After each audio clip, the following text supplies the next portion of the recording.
রাখা সেটা অত্যন্ত দুঃখজনক। আজকের এই পরিবেশে এখানে এসে দাঁড়িয়ে আমার ইন্টারভিউর সম্মুখীন হতে আমার এই দুঃখ কষ্ট নিয়ে কথা বলতে হবে।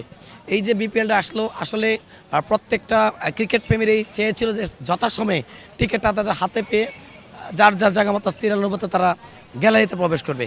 কিন্তু সেটা কালকে সারাদিন ব্যাপী এখানে আমরা টিকিটের অপেক্ষায় ছিলাম, কিন্তু টিকিট সেভাবে পাইনি।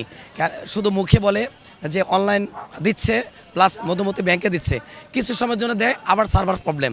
এই সমস্যার জর্জরিত হওয়ার কারণেই আজকে দেখতে পাচ্ছেন সকাল থেকেই রফা রফাকে শুধু সংঘর্ষ হচ্ছে, শুধু ক্রিকেট প্রেমী ভক্তরা প্লাস এই গেটের যারা নিয়ন্ত্রণ করেন আর কি, বিশেষ করে। তো আসলে এটা আমাদের ক্রিকেটের জন্য অত্যন্ত লজ্জাজনক এবং দুঃখজনক।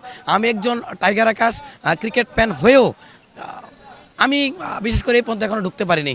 এটা আসলে আমার জন্য অনেক কষ্টের, এবং আমি মনে করি যে এটা ক্রিকেটের জন্য একটা দুঃখজনক ব্যাপারটা। আমি গত কিছুদিন আগেই প্রধান নির্বাহী স্যারের কাছে আমি বরাবরই চিঠি লিখেছি, আমার কোন কোন স্পটে কোথায় কি করেছি পারফরমেন্স সব কিছু কিন্তু আমি সেখানে ডকুমেন্টস দিয়েছি, ছবি প্রিন্ট করে 12 কপি ছবি। এক সপ্তাহ পর আসলাম, সেটা তারা রেসপন্সলি করে নেই, সেটা দেখায় নেই তাদের যে সম্মানটা বা রিসিভ করে নেই। তো আসলে এটা আমাকে আমার বিবেক নাড়া দিয়েছে।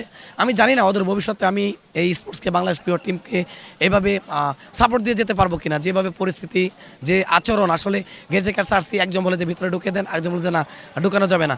আসলে এখানে শুধু বৈষম্য, এই যে বৈষম্য দূর করলাম একের পর এক, আসলে কি দূর করলাম? বৈষম্য রয়েই গেল। এবং স্পোর্টস আমি দেখতে পাচ্ছি, আমি কত মানুষ তার ছাত্র ছয়া দিয়ে কাঠ পেয়ে ভিতরে প্রবেশ করতেছে।